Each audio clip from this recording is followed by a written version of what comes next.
আমরা আজ 9 ফেব্রুয়ারি 2024 টঙ্গীর ময়দান প্রশাসনের কাছ থেকে নিজামুদ্দিন অনুসারী সাথীরা দুপুর 12:30টার সময় আনুষ্ঠানিকভাবে প্রশাসন আমাদেরকে হস্তান্তর করে।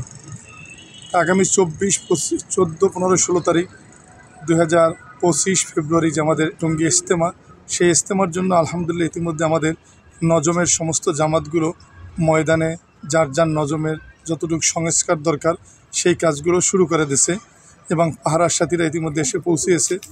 আলহামদুলিল্লাহ ময়দান প্রশাসনের ভাইরা, গাজীপুর সিটি কর্পোরেশনও তারা ময়দান সংস্কারের জন্য, পরিষ্কারের জন্য তারা কাজ চলমান রেখেছে। আশা করি প্রশাসনের সহযোগিতায় এবং আমাদের সাথীদের অক্লান্ত পরিশ্রমের ফলে আমাদের নির্দিষ্ট সময়ের আগেই ময়দান পরিপূর্ণ ইজতেমার উপযোগী হবে।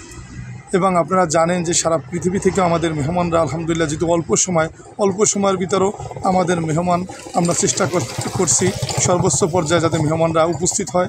এবং সারা বাংলাদেশের তাবলিগের সাথীরা তো জানতর মেহনত শুরু করে দিয়েছে অলরেডি, এবং তারাও ব্যাপক উৎসাহ নিয়ে আমাদের ইজতেমায় 14, 15, 16 তারিখের আগে যে আমাদের বড়রা আসার সময় দিয়েছে ওই সময় অনুযায়ী সবাই ময়দানে এসে উপস্থিত হবে।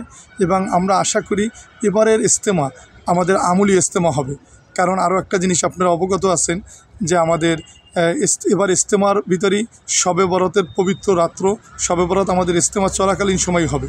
এখানে লক্ষ লক্ষ লোকের উপস্থিতি এবং শবে বরাতের ইবাদত, এর দ্বারা আল্লাহ তাআলা আমাদের জন্য অবশ্যই খায়রের ফয়সালা করবে এবং আমলের ভিতরে শক্তি পয়দা হবে এবং সব সাথী আমলের এক মেজাজ নিয়ে ইজতেমায় আসছে এবং ইজতেমা থেকে বেশি ইনশাআল্লাহ জামাত আল্লাহ পাকের রাস্তায় বের হবে, এটা আমরা আশা করতে আছি।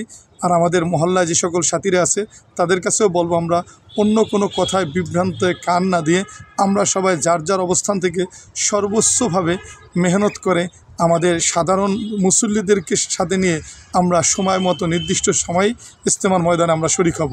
আল্লাহ আমাদের সবাইকে সঠিকভাবে মেহনত করার তৌফিক দান করুক। আসসালামু আলাইকুম ওয়া রাহমাতুল্লাহ।